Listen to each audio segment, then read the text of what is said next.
أما بعد فأعوذ بالله السميع العليم وبوجهه الكريم وسلطانه القديم من الشيطان الرجيم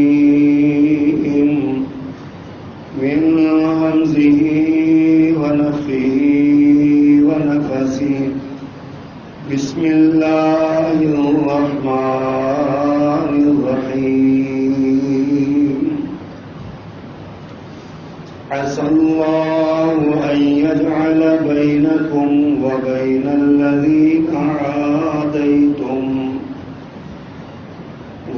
الذين عاديتم منهم مودة والله قدير والله غفور رحيم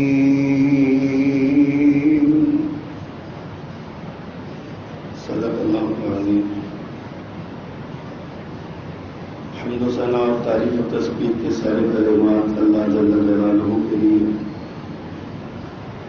اور درود و سلام سید الاولین والآخرین امام المرسلین سیدنا و مولانا محمد کریم علیہ التحیۃ والتسلیم کی ذات و صفات کے لیے مختصر کلمات حمد و ثنا کے بعد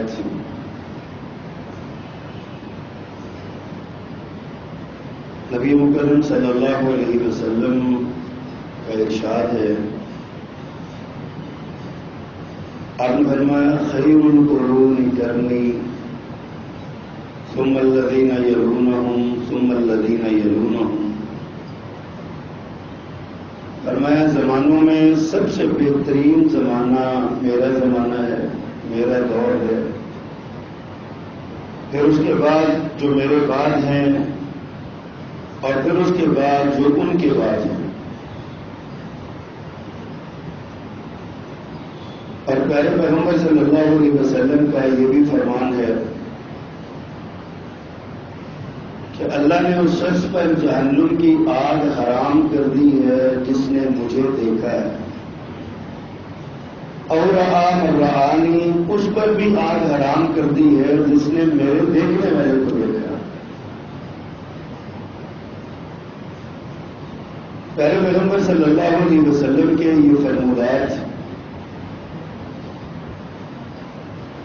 ہمارے لیے بڑا اہم پیغام رکھتے ہیں، بالخصوص موجودہ حالات میں،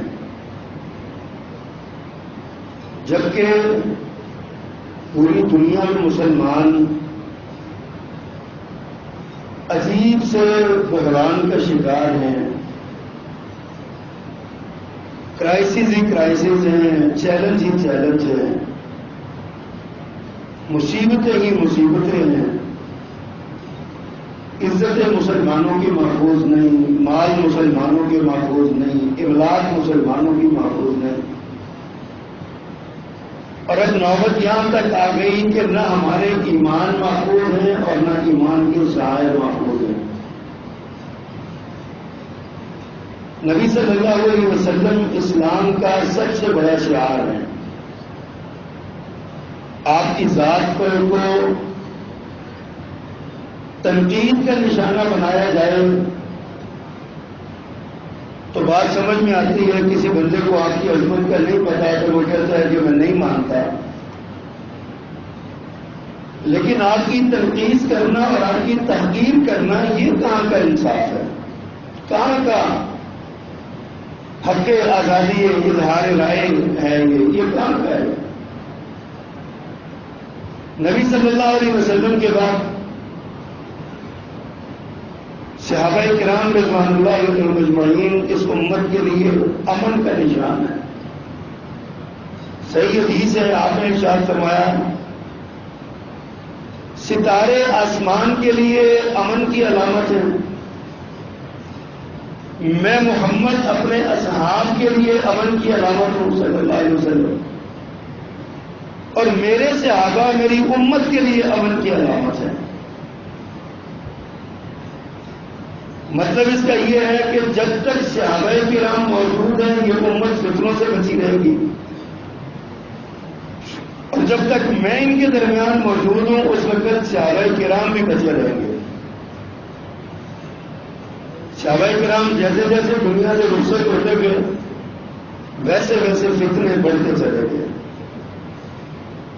اور آج ہم چاروں طرف سے فتنوں میں گھرے ہوئے ہیں، چاروں طرف سے آزمائشیں ہی آزمائشیں، مصیبتیں ہی مصیبتیں، ہمارے اوپر ہمارے ایمان پر ڈاکہ ڈالا جا رہا ہے، ہمارا اسلام ہم سے چھینا جا رہا ہے، ہمارے شعائر پہ قبضہ کیا جا رہا ہے، اور افسوس اس بات کا ہے کہ ہم کر کچھ نہیں سکتے، بے بس اور لاچار ہوئے پڑے۔ حالت یہ ہو گئی ہے کہ ایک شخص سر عام پیارے پیغمبر کے صحابی کو گالی دیتا ہے، اس کو سرکاری پروٹوکول ملتا ہے، اس کو تحفظ ملتا ہے، ایک بڑی ہی ہلکی سی FIR اس پر کر دی جاتی ہے تاکہ ضمانت ہو جائے، اور جو اس کو ملعون کہتا ہے، جو اس پر تنقید کرتا ہے، اس پر FIR کر دی جاتی ہے کہ یہ معاشرے میں انتشار کا ذمہ دار ہے۔ ان حالات سے ہم گزر رہے ہیں، اور پھر صحابہ کرام رضوان اللہ علیہ اجمعین، میں نے گزشتہ جمعے بھی یہ عرض کیا تھا کہ اللہ سبحانہ و تعالی نے فرمایا والسابقون الاولون من المہاجرین والانصار والذین اتبعوهم باحسان رضی اللہ عنہم ورضوا عنہ، فرمایا وہ لوگ مہاجرین اور انصار میں سے کچھ اولین اور سابقین سب پر سے جانے والے ہیں، سب سے پہلے اسلام قبول کرنے والے ہیں، اور کچھ فرمایا والذین اتبعوهم باحسان، اور کچھ ان کے بعد آنے والے ہیں، یعنی جو ان کے پیچھے پیچھے چلے آئے۔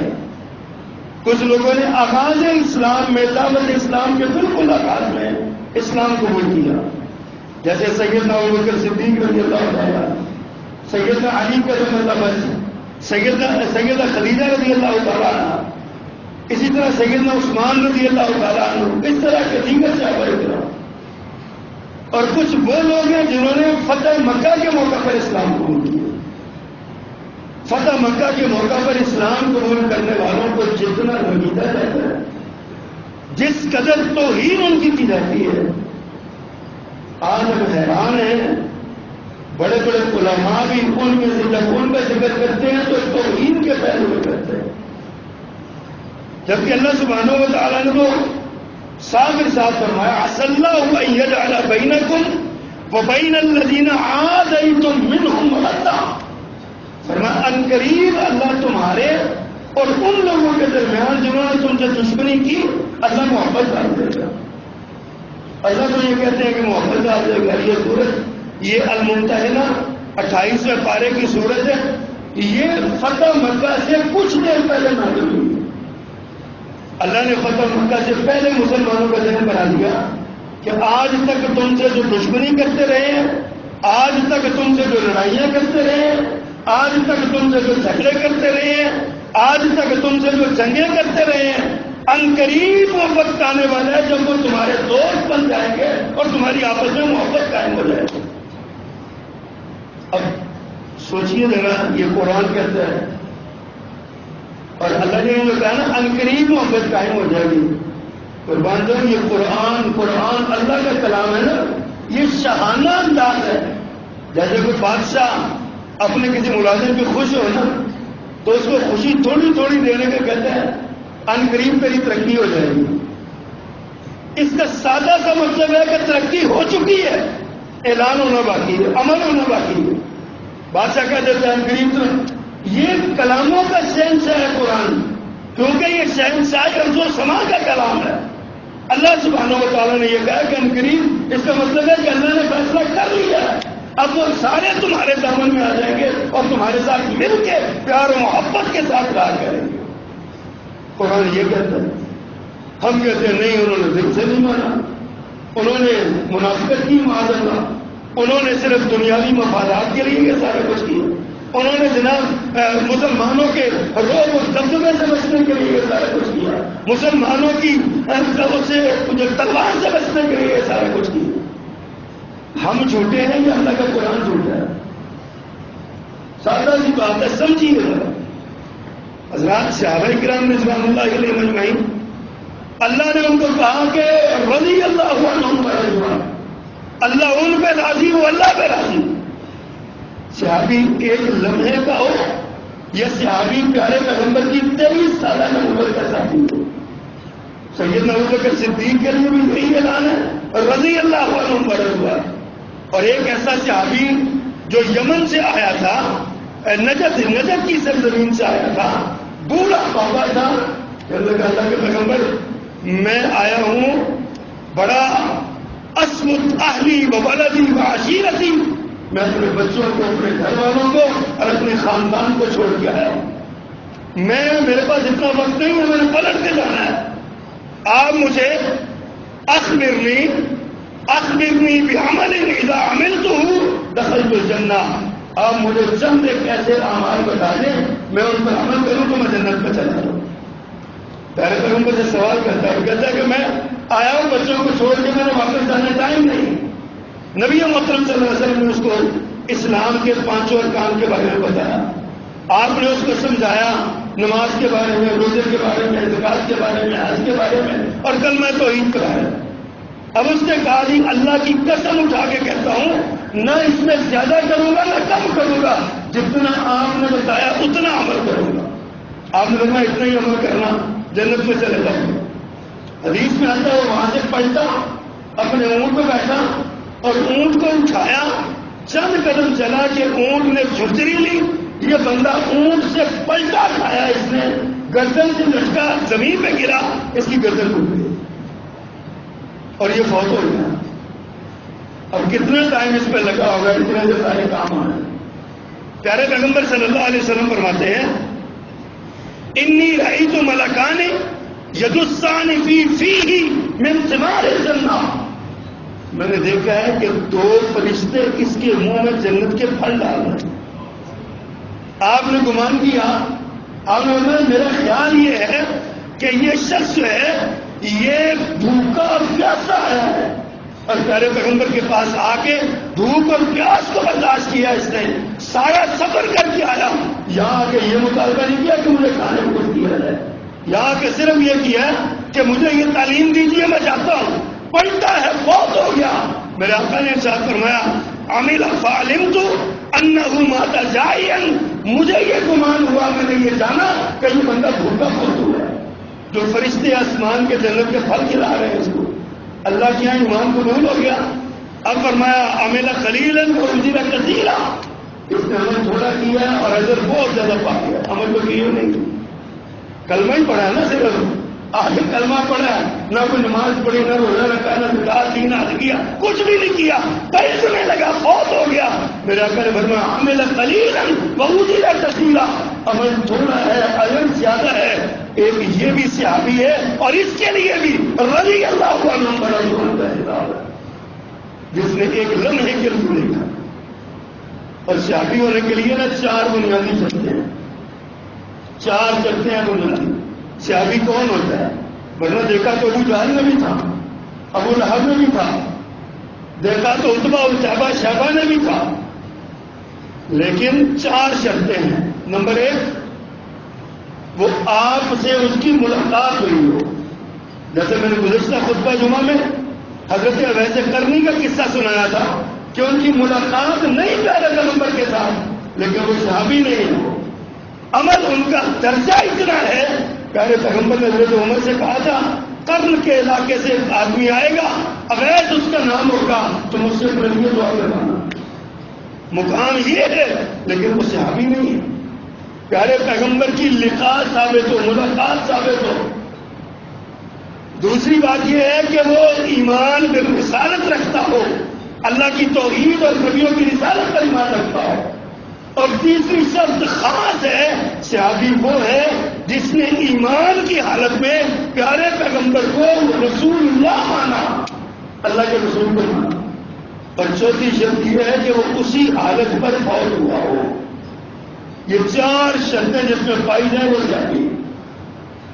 اب وہ شادی چاہے 1 منٹ کا ہے، چاہے 1 گھنٹے کا ہے، چاہے 1 سال کا ہے، چاہے 10 سال کا ہے، چاہے 23 سال کا ساتھی ہے پیارے پیغمبر صلی اللہ علیہ وسلم کا، جس نے ان 4 شرائط کے ساتھ پیارے پیغمبر کی صحبت اختیار کی، وہ صحابی رسول ہے. اور وہ صحابی رسول اس کے بارے میں قرآن نے کہا ہے کیا؟ فمن رضی اللہ عنہم ورضوا عنہ، اللہ ان پہ راضی ہے، یہ اللہ پہ راضی ہے. جن میں اللہ اپنے راضی ہونے کی گارنٹی دے، ہم کہیں کہ نہیں دی، وہ مسلمان ہی نہیں تھے، ان کا اسلام ہی قبول نہیں تھا. اللہ فرماتے ہیں رضی اللہ عنہم ورضوا عنہ. اور ہم کہیں کہ معاذ اللہ وہ کافر ہو گئے تھے. اللہ کی مانے یا مولوی صاحب تمہاری مانے، ہمیں بھی بات سمجھانی چاہیے. اللہ سبحانہ و تعالیٰ یہ فرما، اور یہی نہیں فرماتے. اللہ اکبر. قرآن کریم میں اللہ نے کیا فرمایا؟ ایک مقام پہ فرمایا اولئک هم المفلحون، یہ لوگ کامیاب ہیں، کامیاب کامران. دوسرے مقام میں فرمایا اولئک هم المهتدون، یہ لوگ ہدایت یافتہ ہیں. تیسرے مقام میں فرمایا اولئک هم الراشدون، یہ لوگ رشد و ہدایت پر ہیں، ان کو ہدایت مل چکی ہے، یہ راشد ہیں، ہدایت یافتہ ہے. چوتھے مقام میں فرمایا اولئک هم الفائزون، یہ کامیاب ہیں. ادھر مفلحون اس کا معنی بھی کامیاب، ادھر فائزون اس کا معنی بھی کامیاب ہیں. اور ایک اور مقام میں فرمایا اولئک هم المؤمنون حقا، یہ سچے مومن ہیں، پکے سچے ٹھکے مومن نہیں. اور اس سے بھی آگے ایک اور مقام میں اولئک هم الصادقون، یہ سچے بھی ہیں. اللہ ان کی صداقت کی گواہی دے، اللہ ان کے پکے مومن ہونے کی گواہی دے، اللہ ان کے مفلح ہونے کی گواہی دے، اللہ ان کے فائز ہونے کی گواہی دے، اللہ ان کے ہدایت یافتہ اور راشد ہونے کی گواہی دے. اور آخر میں اللہ ایک اور مقام پہ فرماتے ہیں اولئک عنہا مبعدون، یہ وہ لوگ ہیں جن کو جہنم سے دور کر دیا گیا، جہنم سے دور ہے. اور ہم کہتے ہیں وہ کافر ہیں، ہم کہتے ہیں ہمارے لوگ گستاخ ہیں، ہم کہتے ہیں کہ انہوں نے اپنا ساتھ چھوڑ دیا، آپ کو دھوکہ دیا، آپ کا کلمہ پڑھ کے اللہ جھوٹ بولتا ہے. اللہ تعالیٰ فرماتے ہیں اولئک الذین امتحن اللہ قلوبهم للتقوی، اللہ نے ان کے دلوں کا امتحان لیا ہے، دلوں کا امتحان تقوی کے لیے، اور اللہ نے ان کے لیے مغفرت کا اعلان کر دیا. لہم مغفرت واجر کریم، مغفرت کا اجر کریم کا وعدہ اللہ نے کر دیا. اور ہمیں یہ سبق دیا جاتا ہے چوکوں میں کھڑے ہو کے، چوراہوں میں کھڑے ہو کے، یہ پیغام دیا جاتا ہے کہ جناب نہیں ایسا نہیں ہے، یہ معاملہ تو فلاں ہے فلاں ہے فلاں ہے. ہم کیسے ماننے حضور؟ کس طرح ہم تسلیم کریں اس بات کو؟ کراچی کی سڑکوں پہ جو طوفان بدتمیزی برپا کیا گیا، کراچی کی سڑکوں میں جو پیارے پیغمبر صلی اللہ علیہ وسلم کی جو توہین کی گئی اور سرعام کی گئی، پہلے میڈیا چینل پہ دکھائی گئی، اس کے بارے میں تو ابھی تک اس کے ملزم نہیں پکڑے گئے، ابھی تک وہ بدبخت گرفتار نہیں ہوا. لیکن جس نے ان کے خلاف کوئی پوسٹ کی، کوئی بات کی، ان کو اٹھا کے لے گئے، ان پہ مقدمے کر دیے، ان کو جیلوں میں ڈال دیے. ہمارے جیلم کے بزرگ عالم دین حضرت مولانا عبد الحمید عامر صاحب حفظہ اللہ، جیلم کی جماعت کے امیر، 70 سال ان کی عمر، رات 3 بجے ان کا کھڑکی توڑ کے باہر کی، ان کو گھر سے اٹھا کے لے گئے، ہوا کر کے پکڑ کے لے گئے. اور بعد میں جب ایف آئی آر سامنے آئی تو انہوں نے کہا جی انہوں نے ایک واٹس ایپ گروپ میں یہ لکھا ہے کہ ماتم کرنا جائز نہیں، زلزلہ نکالنا جائز نہیں، اور یہ جناب اس طرح کی خرافات جائز نہیں، لہذا اس سے انتشار پھیلا ہے، اس لیے ان کو پکڑا گیا. 70 سال کا بزرگ بیمار آدمی، سفید ریش، اس کو اس جرم میں پکڑ لیا. اور جس نے چوک میں کھڑے ہو کے نام لے کے سیدنا امیر معاویہ اور سیدنا ابو سفیان پہ لعنت کے لفظ بولے ہیں، اس کے لیے پروٹوکول ہے، تحفظ ہے، اور اس کو آج تک گرفتار نہیں کیا گیا. کس دور میں ہم جی رہے ہیں؟ کس ملک میں ہم جی رہے ہیں؟ کس معاشرے اور ماحول میں ہم جی رہے ہیں؟ میں اکثر خطبات میں یہ بات کہتا ہوں، تقاریر میں یہ بات کہتا ہوں، خدا را اپنے بچوں کے ایمان کی حفاظت کرے. آج ہمارے بچوں کے ایمان کا ڈاکہ ڈالا جا رہا ہے. آج ہمارے بچوں کا یہ ذہن بنا دیا گیا ہے. ہمارے نوجوان اسکولوں کالجوں میں پڑھنے والے جن کی تاریخ پہ یا سیرت پہ یا حدیث کی کتابوں میں اتنی گہری نظر نہیں ہوتی، ان کو یہ سبق پڑھایا جاتا ہے کہ اسلام کا دشمن ابو سفیان اور ابو سفیان کی اولاد ہے. یہ سبق پڑھایا جاتا ہے. آج کے خطبے میں آپ کو سیرت ابو سفیان کے چند پہلو بیان کرنا چاہتا ہوں. آج تک کسی نے ذکر نہیں کیا ان کا. آج تک ابو سفیان جیسی عظیم شخصیت جنہوں نے جب تک اسلام کے دشمن تھے اور جب اسلام قبول کر لیا اس کے بعد ان کی سیرت کے پہلو کیوں نہیں بتایا جاتا؟ اس کے بعد کیوں نہیں بتایا جاتا کہ غزوہ حنین میں حضرت ابو سفیان وہ شخصیت تھے جو پیارے پیغمبر کی سواری کی مہار پکڑ کے آگے آگے چل رہے تھے؟ کیوں نہیں بتایا جاتا؟ آپ کو پتا ہے، آپ نے ایک واقعہ سنا ایک صحابی کا، میدان جنگ میں آواز پڑی اور ان کی شادی ہوئی تھی، پہلی رات تھی، اپنی بیگم صاحبہ کے پاس بیٹھے تھے، جہاد کی آواز سنی اور وہ نکل گئے اور جا کے جہاد کیا، لڑتے ہوئے شہید ہو گئے. سیدہ ان کی اہلیہ آئی اور آگے اللہ کے پیغمبر سے کہنے لگی میرے شوہر فوت ہو گئے، ان پر غسل واجب تھا، ان کو غسل دے دیجیے. فرمایا میں نے اس کو غسل دیتے ہوئے فرشتوں کو دیکھا ہے. حنظلہ غسیل الملائکہ، فرشتوں نے جس کو غسل دیا. جانتے ہیں وہ کون تھا؟ حنظلہ کا نام یاد ہے، یہ کسی کو نہیں پتا کہ وہ اسی ابو سفیان کا بیٹا تھا رضی اللہ تعالیٰ. وہ انہی ابو سفیان کا بیٹا تھا جو اسلام کے لیے پیارے پیغمبر کے حکم پر جہاد کرتا ہوا شہید ہوا ہے. اس کا ذکر کوئی نہیں کرتا. اللہ اکبر کبیرہ. حضرات سادہ سی بات ہے، صحابی میں نے پہلے کیا منٹ کا ہے یا 23 سال کا ہے، صحابی ہونے کے ناطے قابل عزت ہے، قابل تکریم ہے، اور اس کی عزت میں جو فرق کرے گا ہم اس کو مسلمان نہیں مانتے. جاؤ دو پر جہاد پر نہیں مانتے مسلمان. کرو اندر ساری امت اسلامیہ کو. کیسی عجیب حرکتیں اور عجیب باتیں ہیں.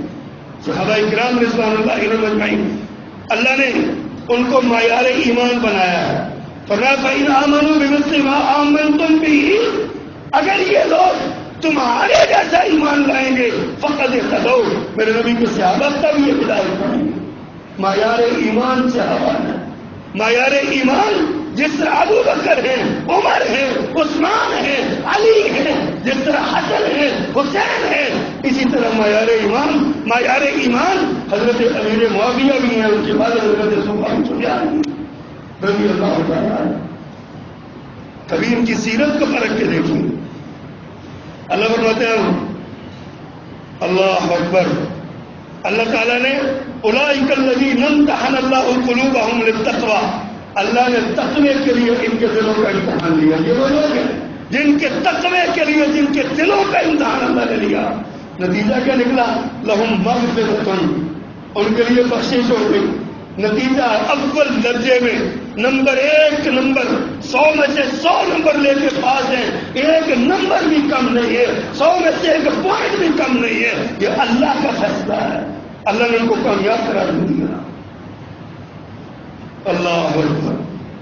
دوسرے مقام پہ اللہ فرماتے ہیں اولئک کتب فی قلوبہم الایمان وأیدہم بروح منہ، اللہ نے ان کے دلوں پر ایمان لکھ دیا. اللہ نے صحابہ کے دلوں پر ایمان لکھ دیا ہے اور اللہ نے اپنی خاص روح کے ساتھ ان کی تائید کی ہے، خاص حکم کے ساتھ ان کی تائید بھی کی. چوتھے مقام پہ اللہ فرماتے ہیں ولکن اللہ حبب الیکم الایمان وزینہ فی قلوبکم، میرے نبی کے صحابہ کی جماعت، اللہ نے تمہارے دلوں کے لیے ایمان کو پسند کر لیا. حبب الیکم الایمان، تمہیں ایمان کو پسند کروا دیا، تمہارے دلوں میں ایمان کی محبت آ گئی. وزینہ فی قلوبکم، اور تمہارے دلوں کو ایمان سے مزین کر دیا. یہ قرآن ہے اور پیارے پیغمبر صلی اللہ علیہ وسلم نے صاف کہہ دیا. آپ نے سادہ سی بات کہہ کے نا آپ نے فرمایا لوگوں سنو لا تسبوا اصحابی، میرے نبی میرے صحابہ کو گالی نہ دینا، میرے صحابہ کو گالی نہ دینا. دوسرے مقام پہ فرمایا من سب اصحابی، جو شخص میرے صحابی کو گالی دے گا اور میں تم سنو فقولوا لعنت اللہ علی صاحبکم، اسے کہہ دو اللہ کے شر پر لعنت کرے، تو شرارتی ہے، تو شریر ہے، اللہ تجھ پر لعنت کرے، تیرے شر پہ لعنت کرے۔ اس پر تو لعنت آقا کریم نے کی ہے۔ ریاست مدینہ کے حکمرانوں 2 پرچہ پیارے پیغمبر صلی اللہ علیہ وسلم پہ لگاؤ FIR نبی مکرم صلی اللہ علیہ وسلم پہ۔ کیسی عجیب باتیں کرتے ہیں، کیسا عجیب نظام ہے ہمارا۔ اللہ اکبر کبیرہ۔ عرض میں کر رہا تھا حضرت ابو سفیان رضی اللہ عنہ ایک مظلوم صحابی، میں ان کی سیرت پڑھتا ہوں۔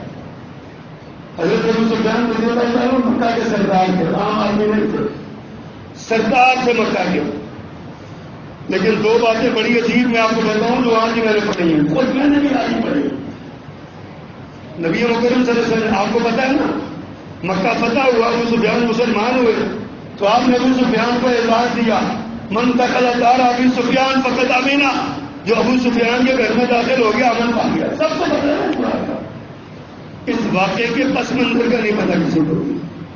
اللہ کے پیغمبر نے یہ عزت ابو سفیان کو کیوں دی؟ ڈاکٹر حمید اللہ جامعہ اسلامیہ بہاولپور کے چانسلر تھے، یہاں پہ آئے، انہوں نے خطبات دیے، خطبات بہاولپور کے نام سے کتاب چھپی ہے، ان کا 8واں خطبہ سیرت پہ، بہت بڑے محقق عالم دین ہے اس پر ترین کے، انہوں نے اس خطبے میں یہ بات لکھی، اور انہوں نے کہا اللہ کے پیغمبر جب مکہ میں تھے نا تو مکہ کے کچھ شرارتی سردار کچھ لونڈوں کو، لڑکوں کو آپ کے پیچھے لگا دیتے تھے، وہ آپ کو پتھر مارتے، آپ کو گالیاں دیتے، پیچھے پیچھے توہین کرتے۔ اللہ کے رسول جب وہاں سے ان سے بچ کے نکلتے نا تو ان جوانوں کے شر سے بچنے کے لیے کبھی ابو سفیان کا گھر آگے آ جاتا تو آپ اس گھر میں داخل ہو جاتے۔ ابو سفیان میرے پیغمبر کو پناہ دیا کرتا تھا، ابو سفیان اس وقت میرے پیغمبر کی حفاظت کیا کرتا تھا، ابو سفیان رضی اللہ تعالیٰ عنہ اس وقت میرے پیغمبر کو اپنی پناہ میں لے کے ان بچوں کو بھگاتا اور پھر میرے پیغمبر کو اپنے پناہ کے چھوڑ دیا۔ اور دوسری بات اس سے بھی عجیب ہے، شیب ابی طالب کا واقعہ سب نے سنا۔ اللہ کے رسول 3 سال کے لیے شیب ابی طالب میں قید ہو گئے، سیرت نگاروں نے لکھا ہے آپ کے لیے کھانا پینا بند، آپ سے سارا بائی کاٹ، لیکن 3 سال کے بندہ زندہ ہی نہ رہ سکتا، بھوک سے کچھ نہ کچھ تو ملتا ہوگا۔ وہ دینے والے کون تھے؟ کبھی یہ بھی سوچا کون جاتا تھا وہاں پہ جو تھوڑا بہت خوراک چاہتی تھی؟ وہ میرے پیغمبر صلی اللہ علیہ وسلم کے بڑے داماد ابو العاص بن ربیع رضی اللہ تعالیٰ عنہ، سیدہ زینب رضی اللہ تعالیٰ عنہ کے شوہر، آپ کی بڑی بیٹی کے شوہر، بڑے داماد، یہ آپ کے لیے سامان اکٹھا کرتے، رات کی تاریکی میں چوری اس کو شیخ میں گھاٹی میں بھیجتے، اور اس سامان کے اکٹھا کرنے اور سواری کو گھاٹی میں بھیجنے میں ابو سفیان ان کے مددگار ہوتے تھے۔ پیارے پیغمبر کو سامان بھیجنے والوں میں ابو سفیان بھی ہوتے تھے۔ آج ابو سفیان کا نام لے کے بدبختوں لعنتیں کرتے ہو، کبھی ابو سفیان کی خدمات کو تو دیکھو، ان کی خدمات کتنی زیادہ ہے، کتنا بڑا اعزاز اللہ نے ان کو دے رکھا ہے۔ اللہ اکبر کبیرہ۔ یہ ابو سفیان رضی اللہ تعالیٰ عنہ ان کا حال۔ اور پھر ایک اور نقطہ میں نے پڑھا، حیران ہوا، اللہ تیری قدرتیں ہیں کہاں جی رہے ہیں۔ اس دور کے نا بڑے بڑے سردار تھے 4-5، ایک ابو العاص تھے، ان کا ایک بیٹا تھا عمر بن عاص، بعد میں مسلمان ہوئے رضی اللہ تعالیٰ عنہ۔ دوسرے تھے ولید کے بیٹے تھے حضرت خالد بن ولید رضی اللہ عنہ، سنتے ہیں نا نام ان سب کا سنا۔ عمر بن عاص ہو، خالد بن ولید ہو، امیہ بن خلف کے بیٹے تھے صفوان، اور ابو جہل کے بیٹے تھے اکرمہ، یہ سارے ہم اثر تھے۔ ان کے ہم عمر 2 اور نوجوان سے مکہ میں، اور ان دونوں کے نام پتہ کیا ہے؟ ایک کا نام ابو سفیان تھا اور ایک کا نام معاویہ تھا، جن کو آج ہم امیر معاویہ بن ابو سفیان کے نام سے جانتے ہیں، اور دوسرے یزید تھے۔ یہ یزید وہ نہیں، یہ اس یزید کے تایا جان تھے، حضرت امیر معاویہ کے بڑے بھائی یزید بن ابی سفیان، یہ دونوں انہی 4 سرداروں اور نوجوانوں کے ہمراہ تھے. لیکن جائیے تاریخ کی ساری کتابیں اٹھا کے دیکھ لیجیے، غزوہ بدر، غزوہ احد، غزوہ خندق، غزوہ احزاب، جتنی جنگیں ہوئی ہیں ان سب میں خالد بن ولید نظر آتے ہیں، اکرمہ بن ابی جہل نظر آتے ہیں، صفوان بن امیہ نظر آتے ہیں، اسی طرح عمرو بن عاص نظر آتے ہیں. اور اگر نہیں نظر آتے تو معاویہ بن ابی سفیان نظر نہیں آتے، ولید بن ابی سفیان نظر نہیں آتے. کیسی عجیب بات ہے، ہمیں یہ بتاتا ہی نہیں، ہمیں ان کا ذکر ہی کوئی نہیں کرتا. حضرت ابو سفیان رضی اللہ تعالیٰ کے یہ بیٹے، اگر وہ بھی تو سردار تھے نا، ابو سفیان بھی سردار تھے، اپنے قبیلے کے سربراہ تھے، بڑے تھے، ان کے باپ ان کو جنگوں میں لے کے جاتے تھے. ابو سفیان کے باپ کیوں نہیں جنگوں میں، ابو سفیان اپنے بیٹوں کو جنگوں میں کیوں نہیں لے کے جاتے تھے؟ سوچنے والی باتیں ہیں لوگ، غور کیجیے ان باتوں کو، سمجھیے ان باتوں کو. سیدنا ابو سفیان رضی اللہ تعالیٰ عنہ. اور پھر ایک اور نقطے کی طرف آپ کی نشاندہی ہے. جنگ بدر میں جو کفار کے 70 بندے مرے ہیں نا، کفار کی طرف سے آئے 70 بندے، ان میں ایک شخص حضرت علی رضی اللہ تعالی عنہ کا سگا بھائی بڑا طالب تھا، جس کے نام پر ابو طالب حضرت علی کے والد کو کہا جاتا ہے. ان کی کنیت ابو طالب اس کے نام پہ تھی، طالب اس کا نام تھا، ورنہ ابو طالب کا اصل نام عبد مناف تھا، عبد مناف اس کا نام تھا. اس کی کنیت سے مشہور ہوا، ابو طالب ہوا. ابو طالب حضرت علی کا سگا بڑا بھائی تھا. غزوہ بدر میں کفار کی طرف سے آیا اور قتل ہو کے واصل جہنم ہوا. اور نبی صلی اللہ علیہ وسلم کے چچا عباس وہ بھی گرفتار ہو گیا ہے. آپ کے بڑے داماد ابو العاص بن حکیم وہ بھی بدر کے قیدیوں میں گرفتار ہو گیا ہے. لیکن بدر کے قیدیوں میں، بدر کے ان مشرکوں کی سپاہیوں میں، مشرکین مکہ کی فوج میں نہ امیر معاویہ نظر آتے ہیں نہ یزید بن ابی سفیان نظر آتے ہیں. کیوں نہیں نظر آتے؟ کیوں نہیں نظر آتے؟ یہ خالد بن ولید کیا محمد ہے؟ اگر خالد بن ولید نظر آتے ہیں تو یہ کیوں نہیں ہے؟ اللہ یہ نقطہ ہے سمجھنے والا، سوچنے والا، غور کرنے والا. اچھا ایک سوال پیدا ہوتا ہے، آپ نے پڑھا ہے، آپ کہیں گے ابو سفیان نے جنگوں کی قیادت کی ہے، کی ہے، کوئی شک نہیں ہے. احد میں اس نے قیادت کی ہے، احزاب میں بھی اس نے قیادت کی، کوئی شک نہیں ہے، کی ہے قیادت. لیکن کیوں قیادت کی ہے؟ اس لیے کہ مکہ میں 3 بڑے سردار تھے جن کی بات مانی جاتی تھی. ایک ابو جہل تھا، ایک اور تھا کہ اس کا نام میرے ذہن میں نہیں، اور تیسرے ابو سفیان. یہ 3 بندے تھے مکہ کے سردار، 2 قتل ہو گئے. ابو سفیان بچے، برادری کے تعصب میں کہہ لیں یا بھی ہدایت نصیب میں نہیں تھی کہہ لیں. انہوں نے میدان جنگ سجایا، پیارے پیغمبر کے سامنے آئے، مقابلے میں آئے. لیکن یہاں پہ ایک اور بات بتاؤں، میں نے تاریخ کی کتابوں میں پڑھا، سیرت کی کتابوں میں یہ بات پڑھی ہے. جب غزوہ بدر ہوا نا، ابو جہل کا قافلہ لمبا چکر کاٹ کے مکے آ گیا. وہ جو تجارتی قافلہ تھا، ابو سفیان گئے تھے تجارت کرنے، یہ قافلہ چکر کاٹ کے آ گیا مکے میں. تو ابو جہل کو چند لوگوں نے روکا تھا کہ تم اگر لڑی نہ جاؤ، ہمارا قافلہ آ گیا، اب لڑنے کی ضرورت نہیں. ان روکنے والوں نے ابو سفیان کو ساتھ، انہوں نے بھی کہا تھا کہ تم پلٹ کے آ جاؤ، اب لڑائی کی ضرورت باقی نہیں رہی. 2-3 جنگوں میں یہ تقریر کا فیصلہ تھا، 2-3 جنگوں میں وہ سامنے ہوئے پیارے پیغمبر صلی اللہ علیہ وسلم. لیکن آپ نے اسکول کی کتابوں میں یہ شاعرون ہرقل کا واقعہ، بعض استاد سے ہرقل پڑھتے ہیں اور بعض ہرقل پڑھتے ہیں. یہ جو ہرقل ہم پڑھتے ہیں نا، یہ نام نہیں ہے اس کا، ہرقل اس کا نام ہے. ہرقل کے دربار میں جب اللہ کے رسول صلی اللہ علیہ وسلم کا خط پہنچا، ان کو پتہ چلا، یعنی خط کے بغیر جو مکے کے لوگ بھاگ کے وہاں پہ پہنچے تھے، تو کس نے ان کے سامنے کھڑے ہو کے پیارے پیغمبر صلی اللہ علیہ وسلم کی صفائیاں دی تھی.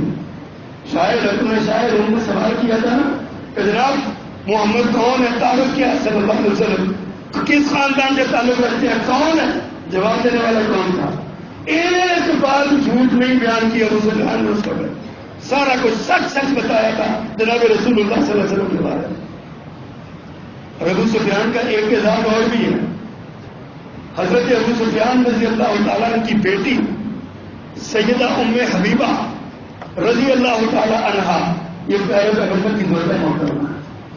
یہ حبشہ میں تھی. ان کے شوہر تھے عبید اللہ بن جہش. اس بدبخت کے نصیب مارے یہ عیسائی ہو گئے, مرتد ہو گیا وہاں پہ جا کے. اور جب یہ مرتد ہو گیا تو حضرت ام حبیبہ اس سے الگ ہو گئی, طلاق لے لی, فارغ ہو گئی. تو رسول اللہ صلی اللہ علیہ وسلم نے پیغام بھیجا اور ام حبیبہ کو خواب آیا. سیدہ ام حبیبہ ام المومنین خواب آیا. خواب میں دیکھتی ہیں کہ کوئی انہیں ام المومنین ام حبیبہ کہہ کے پکار رہا ہے. یہ خواب دیکھا. حضرت ام حبیبہ ہڑبڑا کے اٹھی, خواب دیکھا تو کڑی سے کڑی ملتی چلی گئی. اور عین اسی دن اتفاق سے جس دن یہ خواب آیا اس دن ان کی طلاق کی عدت پوری ہوئی تھی. اللہ کے رسول صلی اللہ علیہ وسلم نے کہا, اپنا نمائندہ بھیجا, کہا شاید اسما نجاشی سے جا کے کہو کہ میرا نکاح ام حبیبہ سے پڑھا دے. جب ام حبیبہ سے نکاح ہوا, ابو سفیان کو پتہ چلا کہ ام حبیبہ میری بیٹی سے پیارے پیغمبر نے نکاح کیا. یہ اس دور میں تھا جب ابو سفیان مسلمان نہیں ہوئے. اس وقت ابو سفیان رضی اللہ تعالیٰ نے کیا کہا, اللہ اکبر, فرمایا کہ ایک شرف و منزلت والے انسان کے ساتھ میں نے شادی کی. شرف والے, عظم والے, عظمت والے انسان کے ساتھ. ابو سفیان تو میرے پیغمبر کی صفتیں کرتا ہے, دور جاہلیت میں بھی صفتیں کرتے ہیں. اور جب وہ مسلمان ہو گئے, اللہ اکبر کبیرہ, اللہ اللہ. حضرت ابو سفیان آئے پہلے پیغمبر صلی اللہ علیہ وسلم کے پاس. پتہ مکہ ہو رہا تھا نا, آپ کا لشکر ہے, آپ نے واقعہ سنا ہوگا, مختصر کر رہا ہوں میں. حضرت عباس ان کے بڑے جگری آدمی, بہت پیارے پیغمبر کے چچا حضرت عباس رضی اللہ تعالیٰ عنہ, یہ ان کو پکڑ کے لے کے نا اللہ کے رسول کے پاس پہنچ گئے. فرمایا اللہ کے رسول یہ ابو سفیان ہے. آپ نے فرمایا ابو سفیان ابھی تیری آنکھیں نہیں کھلی, تجھے اللہ کی وحدانیت کا یقین نہیں آیا. انہوں نے کہا جی مجھے اللہ کی وحدانیت کا یقین آ گیا, اگر اور کوئی کرنے والا ہوتا تو میں آپ بچا دیتا, مجھے توحید پہ یقین آ گیا. آپ نے فرمایا میری رسالت کے بارے میں کیا خیال ہے. سچے تھے, دل کے سچے, جھوٹ منافقت نہیں تھی. صاف کہہ دیا اللہ کے پیغمبر ابھی سوچنے کا موقع ہے, آپ کی رسالت کے بارے میں ابھی میرا دل مطمئن نہیں. صاف کہہ دیا. آپ نے فرمایا عباس اس کو لے جاؤ, خیمے میں رکھو, صبح لے کے آنا. عباس لے گئے, صبح آئے. فرمایا ابو سفیان اب سناؤ. اب جناب ابو سفیان رضی اللہ تعالیٰ نے کہا اللہ کے پیغمبر میں غلطی پہ تھا, آپ اللہ کے رسول ہیں. اور سورۃ یوسف میں جو بھائیوں نے جناب یوسف علیہ السلام کے سامنے کہا تھا نا, لقد آثرک اللہ علینا وإن كنا لخاطئین, ہم خطا کار تھے, ہم سے غلطی ہوئی ہے. یوسف کے بھائیوں نے کہا تھا. تو جناب یوسف علیہ السلام نے جواب میں کیا کہا تھا, جاؤ لا تثریب علیکم. رسول اللہ صلی اللہ علیہ وسلم نے بھی یہی جواب دیا, فرمایا جاؤ. ابو سفیان مسلمان ہو گیا. آپ نے عزت دی, فرمایا اس کے گھر میں جاؤ, عمل بنا دو, جو اس کے گھر میں جائے گا عمل پا جائے گا. اللہ اللہ اللہ, کیسا تاریخ کو مروڑا گیا ہے, تباہ کر دیا گیا ہے تاریخ کو. ہم نے کبھی سوچا ہی نہیں. ایک کہانی ہماری کتابوں میں پڑھائی جاتی ہے, حضرت حمزہ شہید ہو گئے, حضرت حمزہ کا کلیجہ چیرا گیا اور ایک ہندا نامی عورت نے اس کلیجے کو چبایا. لوگوں خدا کی قسم اٹھایا, کہتا ہوں چپٹا ہی جھوٹ ہے, کوئی ایسا واقعہ نہیں ہوا. حضرت حمزہ شہید ہوئے, ان کے جسم کا مسئلہ ضرور کیا گیا, لیکن ہندا کے نام سے جو کلیجہ چبانے کی بات ہے یہ اسی دشمنی کی بات ہے جو آج تک چلی آ رہی ہے. چونکہ ہندا ابو سفیان کی بیوی تھی. دشمنی ابو سفیان سے نکل رہی ہے, سر دشمنی امیر معاویہ سے نکل رہی ہے رضی اللہ تعالیٰ عنہ. سوچیے ذرا ہم کدھر کو جا رہے ہیں. اللہ اکبر. اور دیکھیے ابو سفیان اسلام کے لیے ان کی قربانیاں بتا کیا. اللہ اللہ, غزوہ حنین ہوا فتح مکہ کے بعد. غزوہ حنین میں ابو سفیان شریک تھے, ساتھ آئے, پیارے پیغمبر کی اونٹنی کی مہار پکڑ کے آگے آگے چل رہے تھے. ان کو قاص کہا جاتا تھا. خاص خطیب کو کہتے ہیں جس کی آواز اونچی ہو نا اور جو لوگوں کو اپنا پیغام پورے جوش سے پہنچا سکے، ان کے جذبات کو ابھار سکے، اس کو خاص کہتے تھے جنگ کے میدان میں عربی میں۔ حضرت ابو سفیان کو خاص کہا گیا، یہ آگے بڑھ رہے تھے، لوگوں کو جنگ اور قتال پہ ابھار رہے تھے۔ غزوہ حنین کے موقع پر ایک پتھر آیا، سیدھا آ کے حضرت ابو سفیان کی آنکھ میں لگا، ڈیلا باہر آ گیا۔ ڈیلا اٹھا کے پیارے پیغمبر کے پاس آیا، سیرت کا یہ بھی پہلو دیکھیے، آتا آنکھ نکل گئی۔ میرا آقا نے فرمایا ٹھیک ہے، مجھے یہ بتاؤ تمہیں جنت کی آنکھ چاہیے یا یہی آنکھ چاہیے؟ اگر جنت کی چاہیے تو میں اللہ سے دعا کرتا ہوں جنت مل جائے گی، اور اگر یہی آنکھ چاہیے تو میں اللہ سے دعا کرتا ہوں یہی مل جائے گی۔ اور اس کو بیان کرتے اللہ کے پیغمبر میں صبر کرتا ہوں جنت کی آنکھ چاہیے۔ ایک آنکھ ضائع ہوئی غزوہ حنین میں، قربان ہوئی، شہید ہوئی، اور دوسری آنکھ جنگ یرموک میں ضائع ہوئی۔ اپنے بیٹے یزید کی قیادت میں ایک لشکر تھا، اس کی قیادت میں لڑائی کرتے ہوئے ایک تیر آنکھ میں لگا، دوسری بھی آنکھ نکل گئی۔ دو آنکھیں ابو سفیان نے شہید کروائی ہیں۔ کسی نے بتایا آپ کو کبھی کہ ابو سفیان کون ہے؟ یہ مدینہ منورہ میں وہاں سے پھر واپس آئے مدینہ منورہ، اللہ کے پیغمبر نے انہیں ایک علاقے کا قرآن بھی بنایا تھا، گورنر بھی بنایا تھا، اس کو چھوڑ کے مکہ چلے گئے، نہیں میں مکہ جاؤں گا، عبادت کرتے رہے، پھر مدینہ آ گئے۔ مدینہ منورہ پہنچے تو 88 سال کی عمر میں سن 13 ہجری میں اپنی طبعی طور پہ وفات پائی۔ اور جنازہ کس نے بتایا؟ امیر المومنین سیدنا عثمان بن عفان رضی اللہ تعالیٰ، انہوں نے جنازہ پڑھایا۔ یار اتنا عظیم انسان، اتنی عظیم شخصیت جن کی خدمات کا دائرہ بے انتہا وسیع، ان کا ایک اعزاز یہ ہے کہ ان کی بیٹی پیارے پیغمبر کی زوجہ، اور امام ابن کثیر رحمہ اللہ نے اپنی تفسیر میں حضرت مجاہد اور ایک اور صحابی کا یہ قول نقل فرمایا ہے، یہ جو آیت میں نے آغاز میں پڑھی ہے نا، اصل اللہ یجعل بینکم وبین الذین عادیتم منہم مودہ، انہوں نے کہا کہ یہ حضرت ابو سفیان کے سسرالی رشتے کے بارے میں اتری ہے۔ نبی مکرم سے جو سسرالی رشتہ قائم ہوا یہ اس وجہ سے سسرالی رشتے کا تعلق تھا، اللہ الرحمن کریم تیرے سسرال تجھ سے محبت کرنے لگیں گے۔ اور یہ ابو سفیان کا ذکر ہے، امام ابن کثیر رحمہ اللہ نے لکھا۔ تو حضرات آپ اندازہ کیجئے کہ یہ لوگ یہ دیانتدار، امانت دار، خدمت گزار، اسلام کے عظیم ترین خدمت گزار ہیں۔ ان کے بیٹے امیر معاویہ رضی اللہ تعالیٰ نے 20 سالہ دور حکومت میں اپنے خلافت کے جب حضرت حسن نے استعفیٰ دیا اور حضرت امیر معاویہ خلیفہ بنے رضی اللہ عنہ اجمعین، 20 سالہ دور حکومت میں آدھی دنیا پر اسلام کا جھنڈا لہرایا، 64,65,000 باقی پر اسلام کا جھنڈا امیر معاویہ کے دور میں لہرایا گیا۔ یہ ابو سفیان کے بیٹے تھے، انہوں نے رافضیوں کو بھی ناس مارا، مجوسیوں کو بھی تباہ کیا، ایرانیوں کو بھی برباد کیا، عیسائیوں کو بھی انہوں نے تباہ کیا، ہر طرف اسلام کا جھنڈا لہرایا۔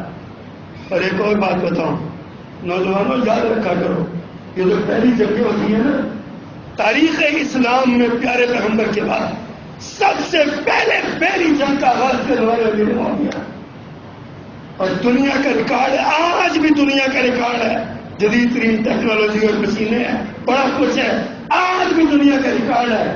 1 سال کے عرصے میں 700 بحری جہاز سمندر میں اتارے ہیں اس امیر معاویہ رضی اللہ تعالیٰ نے۔ اب سمجھ آئیے کیوں امیر معاویہ چپتا ہے، کیوں ابو سفیان چپتا ہے، کیوں ان کا نام لے لے کے گالیاں دی جاتی ہیں؟ گالیاں دینے والوں کی کڑیاں ملائیں کہاں ملتی ہیں جا کے؟